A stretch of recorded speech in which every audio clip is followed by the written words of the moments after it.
ಆತ್ಮೀಯ ಸ್ನೇಹಿತರೆ, ತಮ್ಮದೇ ಆದ ಯೂಟ್ಯೂಬ್ ಚಾನಲ್ KSB ಟೆಟ್ ಸರ್ಕಲ್ಗೆ ಸ್ವಾಗತ. ಇವತ್ತು 9ನೇ ತರಗತಿ ಪ್ರಥಮ ಭಾಷೆ ಕನ್ನಡ ಒಂದು ಭಾಷೆಗೆ ಸಂಬಂಧಪಟ್ಟಂತೆ ಸಾಧನಾ ಪರೀಕ್ಷೆಯನ್ನ ನೋಡೋಣ. ಸೊ ಅದಕ್ಕೆ ಮುಂಚೆ ಏನಂತಂದ್ರೆ ನೀವು ನಮ್ಮ ಚಾನಲ್ ಸಬ್ಸ್ಕ್ರೈಬ್ ಮಾಡಿಲ್ಲ ಅಂತಂದ್ರೆ ದಯವಿಟ್ಟು ಸಬ್ಸ್ಕ್ರೈಬ್ ಆತ ವಿಡಿಯೋನ ಸ್ಟಾರ್ಟ್ ಮಾಡೋಣ. ಇಲ್ಲಿ ಮುಖ್ಯ ಪ್ರಶ್ನೆ ಏನಂತಂದ್ರೆ ಸರಿ ಉತ್ತರವನ್ನು ಆರಿಸಿ ಬರೀಬೇಕು. ಮೊದಲೇ ಪ್ರಶ್ನೆ ಏನಂತಂದ್ರೆ ಶಿಕ್ಷಕ ಪದವು ನಾಮವಾಚಕದ ಈ ಪ್ರಕಾರಕ್ಕೆ ಉದಾಹರಣೆಯಾಗಿದೆ. ಸೊ ಉತ್ತರವನ್ನು ನೋಡಿದ್ರೆ ಅನ್ವರ್ಥನಾಮ ಅಂತೇಳಿ ಉತ್ತರವ ಆಗ್ತದೆ. ನೆಕ್ಸ್ಟ್ ಉನ್ನತ ಈ ಪದವು ಏನಪ್ಪ ಅಂದ್ರೆ ಯಾವ ಸಂಧಿಗೆ ಉದಾಹರಣೆ ಆಗಿದೆ ಅಂತೇಳಿ ಪ್ರಶ್ನೆ ಇದೆ. ಯಾವ ಸಂಧಿಯ ತಂದಾಗ ಗುಣಸಂಧಿಗೆಯಲ್ಲಿ ಉದಾಹರಣೆ ಆಗಿದೆ ಅಂತೇಳಿ ನೋಡ್ತೀವಿ. ಇನ್ನು ಮೊದಲೆರಡು ಪದಗಳಿಗಿರ್ತಕ್ಕಂಥ ಸಂಬಂಧಂತೆ ಮೂರನೇ ಪದಕ್ಕೆ ಏನು ಮಾಡ್ಬೇಕಾಗ್ತಂದ್ರೆ ಸಂಬಂಧಿ ಪದವನ್ನು ಬರೀಬೇಕು.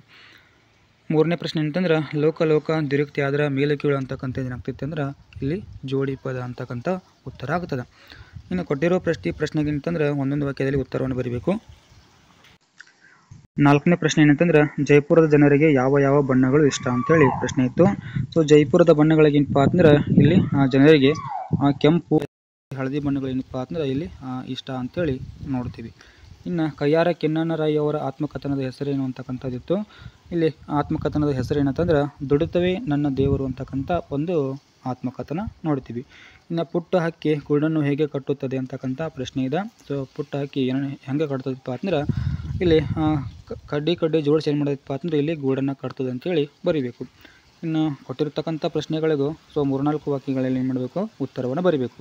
7ನೇ ಪ್ರಶ್ನೆ ತಲಕಾಡಿನ ಒಂದು ಲೂಟಿಯ ವಿಚಾರದಲ್ಲಿ ವಿಷ್ಣುವರ್ಧನ ನಿಲುವೇನು ಅಂತಕ್ಕಂಥ ಪ್ರಶ್ನೆ ಇದೆ. ಇಲ್ಲಿ ಹಲವು ಸೈನಿಕರು ತಲಕಾಡಿನ ಲೂಟಿಯ ಬಗ್ಗೆ ಕೇಳಿದಾಗ ವಿಷ್ಣುವರ್ಧನ ನಾವು ಏನಪ್ಪ ಅಂದ್ರೆ ಇಲ್ಲಿ ಸರಸಿಕ ಸೈನಿಕರ ಮೇಲೆ ದೌರ್ಜನ್ಯ ನಡೆಸುವುದು ಯೋಧ ಧರ್ಮವಲ್ಲ, ಸೋತ ಸಾಮ್ರಾಜ್ಯವನ್ನು ಲೂಟಿ ಮಾಡುವುದು ಯುದ್ಧ ಧರ್ಮವಲ್ಲ ಅಂತೇಳಿ ಈ ರೀತಿಯಾಗಿ ಹೇಳ್ತಾನೆ. ಆ ಒಂದು ಕಾರಣಕ್ಕಾಗಿ ನೀವೆಲ್ಲರೂ ತಲಕಾಡವರನ್ನು ತಮ್ಮವರೆಂದೇ ತಿಳಿದು ನಡೆಸಿಕೊಳ್ಳಿ, ಅವರ ಮನೋಭೀತಿಯನ್ನು ದೂರ ಮಾಡಿ ಶಾಂತಿ ಸ್ಥಾಪನೆ ಮಾಡಿ. ಸೊ 4 ದಿನಗಳಾದ ಮೇಲೆ ರಾಜಧಾನಿಗೆ ಹಿಂದಿರುಗೋಣ ಅಂತೇಳಿ ಈ ರೀತಿಯಾಗಿ ವಿಷ್ಣುವರ್ಧನ್ ಒಂದು ನಿಲುವಾಗಿತ್ತು ಅಂತೇಳಿ ನೋಡ್ತೀವಿ. ಇನ್ನು 8ನೇ ಪ್ರಶ್ನೆ ಏನಂತಂದರೆ ಕವಿ ಎಂಥ ಹಾಡನ್ನು ಹಾಡಿದಾಗ ವೀರಧ್ವನಿ ಏರಬೇಕು ಎಂದು ಬಯಸುತ್ತಾನೆ. ಸೊ ಇಲ್ಲಿ ಉತ್ತರವನ್ನು ನೋಡೋದಾದ್ರೆ ನವಭಾವ ನವಜೀವ ನವಶಕ್ತಿ ತುಂಬಿಸುವ ಹಾಡನ್ನು ಹಾಡಬೇಕು. ಸೊ ತೀವ್ರತರವಾದ ಗಂಭೀರವಾದ ಭಾವನೆಗಳನ್ನು ಒಮ್ಮಿಸುವ ಅದರ ಅಲೆ ಎಲ್ಲ ಕಡೆ ಹರಡುವಂಥ ಒಂದು ಹಾಡನ್ನು ಹಾಡಬೇಕು. ಸೊ ಆ ಒಂದು ಹಾಡು ಹಾಗಾಗಿರ್ಬೇಕಂತೇಳಿ ಇಲ್ಲಿ ನೋಡ್ತೀವಿ. ಹಾಡು ಬದುಕಿನ ಗತಿಯಲ್ಲಿ ಹೊಸ ಪ್ರಗತಿಪರ ಬದಲಾವಣೆ ತರುವಂತಾಗಿದ್ದಿರಬೇಕು ಅಂತೇಳಿ ನೋಡ್ತೀವಿ. ಇನ್ನು ಹೊಸ ಚೇತನ ತುಂಬಬೇಕು ಅಂತಕ್ಕಂಥ ಹಾಡನ್ನು ಇಲ್ಲಿ ಹಾಡಬೇಕು.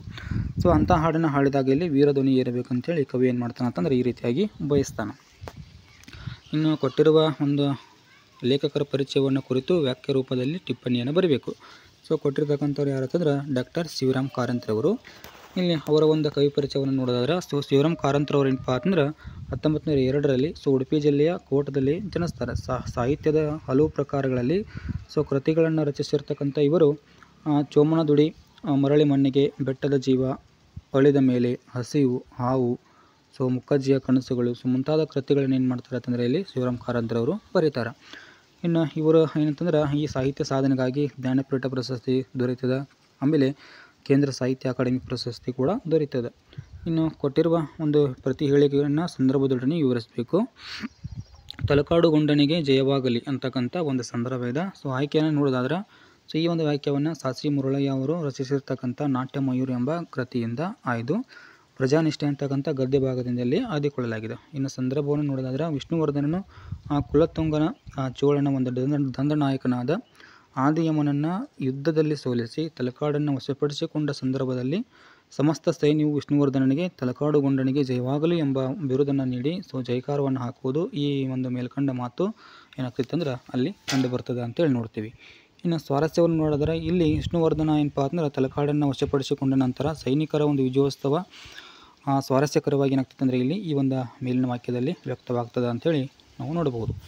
ಇನ್ನು ಕೊಟ್ಟಿರುವ ಒಂದು ಪದ್ಯ ಭಾಗವನ್ನು ಪೂರ್ಣಗೊಳಿಸಬೇಕು. ದಟ್ಟ ಕಾಡಿನಲ್ಲೊಂದು ಹೆಮ್ಮರದ ಹೊದರಿನಲ್ಲಿ ಇರುತ್ತಿತ್ತು ಪುಟ್ಟ ಸಂಸಾರ ಹೋಡಿ, ಮುದ್ದು ಬಿಳಿ ಪಾರಿವಾಳಗಳ ಜೋಡಿ ಅಂತಕ್ಕಂಥ ಒಂದು ಪದ್ಯ ಭಾಗ ಇದೆ. ಅದನ್ನು ಇಲ್ಲಿ ಪೂರ್ಣಗೊಳಿಸಾಯಿತು. ಇನ್ನೊಂದದ ಸೊ ಅದನ್ನು ನೀವೇ ನೋಡಿಕೊಳ್ಳಿ.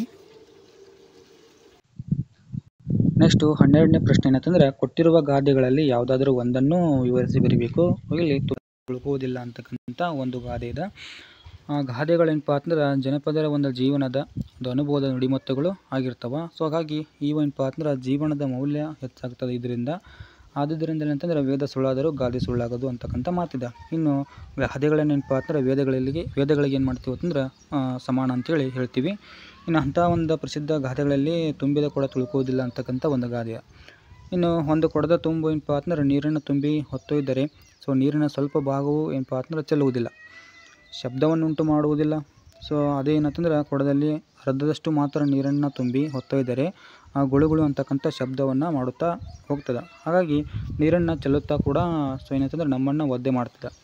ಸೊ ಇದು ಕೊಡದಲ್ಲಿ ನೀರಿನ ಏನಪ್ಪ ಅಂತಂದ್ರೆ ಇಲ್ಲಿ ಕೊಡದಲ್ಲಿ ನೀರಿಲ್ಲ ಎಂಬುದು ಸಹ ಇಲ್ಲಿ ಸೂಚನೆ ಆಗ್ತದೆ. ಹಾಗೆ ಸೊ ನಿಜವಾದ ವಿದ್ಯಾವಂತರು ನೀತಿವಂತರಾದವರು ಸೊ ಹೆಚ್ಚು ಮಾತನಾಡುವುದಿಲ್ಲ, ಸೊ ಆಟೋಟೋಪ ತೋರುವುದಿಲ್ಲ, ಆದರೆ ಪ್ರಯೋಜನಕಾರಿಗಳಾಗಿರ್ತಾರೆ.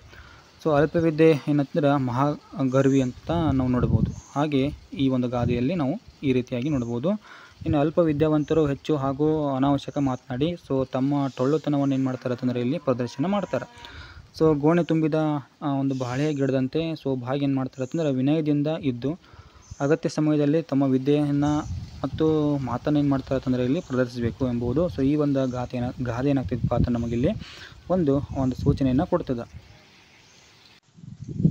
ಓಕೆ, ನೆಕ್ಸ್ಟ್ ಏನಂತಂದ್ರೆ ಅಥವಾದಲ್ಲಿ ಬೆಳ್ಳಗಿರುವುದೆಲ್ಲ ಹಾಲಿಲ್ಲ ಅಂತಕ್ಕಂಥ ಮತ್ತೊಂದು ಗಾದೆ ಇದೆ. ಸೊ ಅದನ್ನು ಎರಡರಲ್ಲಿ ಒಂದು ಯಾವುದಾದ್ರೂ ಬರಿಬೋದು.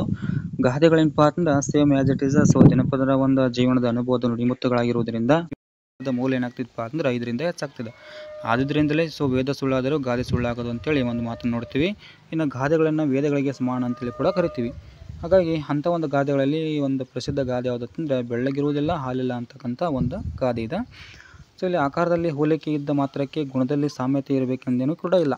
ಸೊ ಅಂಥ ಒಂದು ಅರ್ಥದಲ್ಲಿ ಏನಂತಂದ್ರೆ ಈ ಗಾದೆ ಸೊ ಮಾತನ್ನು ನಾವೇನು ಮಾಡ್ತೀವಿ ಅಂತಂದ್ರೆ ಹೇಳ್ತೀವಿ. ಸೊ ಹಾಲು ಏನಪ್ಪ ಅಂತಂದರೆ ಒಂದು ದ್ರವ. ಸೊ ತನ್ನ ಗುಣಗಳಿಂದ ಎಲ್ಲೆಲ್ಲೂ ಶ್ರೇಷ್ಠವಾದ ಆಹಾರವಾಗಿದೆ ಎಂದು ಪರಿಗಣಿಸಲಾಗಿದೆ. ಸೊ ಆದ್ದರಿಂದಲೇ ಹಾಲನ್ನು ಏನಪ್ಪ ಅಂತಂದರೆ ಅಮೃತಕ್ಕೆ ಹೋಲಿಸಿದ್ದಾರೆ. ಸೊ ಆದರೆ ಸುಣ್ಣದ ನೀರು ಕೂಡ ಬಿಳಿಯಾಗಿದೆ. ಸೊ ಅದರ ಒಂದು ಬಣ್ಣವು ಕೂಡ ಏನಂತಂದರೆ ಇಲ್ಲಿ ಹೋಲುವಂತೆ ನಾವು ನೋಡ್ತೀವಿ. ಸೊ ಅಂದ ಮಾತ್ರಕ್ಕೆ ಸೊ ಅದು ಏನಪ್ಪ ಅಂತಂದ್ರೆ ಹಾಲಾಗಲು ಕೂಡ ಸಾಧ್ಯ ಇಲ್ಲ, ಯಾವುದು ಸುಣ್ಣದ ಕಲ್ಲು. ಇನ್ನು ಸೊ ಹೀಗೇನಪ್ಪ ಅಂತಂದ್ರೆ ಮೇಲ್ನೋಟಕ್ಕೆ ಶ್ರೇಷ್ಠವಾಗಿ ಕಂಡರೂ ಸೊ ಏನಂತಂದರೆ ಶ್ರೇಷ್ಠವಾಗಲು ಸಾಧ್ಯವಿಲ್ಲ. ಸೊ ವಜ್ರ ಏನಪ್ಪ ಅಂತಂದರೆ ವಜ್ರವೇ ಹೊರತು ಗಾಜಾಗಲು ಸಾಧ್ಯವಿಲ್ಲ. ಸೊ ಗುಣದಲ್ಲಿ ಶ್ರೇಷ್ಠವಾಗಿರಬೇಕು ಹೊರತು ಲಕ್ಷಣದಿಂದಲ್ಲ ಅಂಥೇಳಿ ನಾವು ಈ ಒಂದು ಗಾದೆ ಮೂಲಕ ನಾವು ತಿಳ್ಕೊಳ್ತೀವಿ. ಸೊ ಇದಿಷ್ಟೇನಪ್ಪ ಅಂತಂದ್ರೆ 9ನೇ ತರಗತಿ ಸಾಧನಾ ಪರೀಕ್ಷೆ 1 ಕನ್ನಡ ಭಾಷೆಗೆ ಸಂಬಂಧಪಟ್ಟಂತೆ. ಇನ್ನು ಆದಷ್ಟು ಏನು ಮಾಡಿ ಅಂತಂದರೆ ಈ ಒಂದು ವಿಡಿಯೋನ ಶೇರ್ ಮಾಡಿ ಅಂತ ಹೇಳ್ತಾ ಈ ಒಂದು ವಿಡಿಯೋನ ಇಲ್ಲಿಗೆ ಮುಗಿಸ್ತಾ ಇದ್ದೀನಿ. Thank you.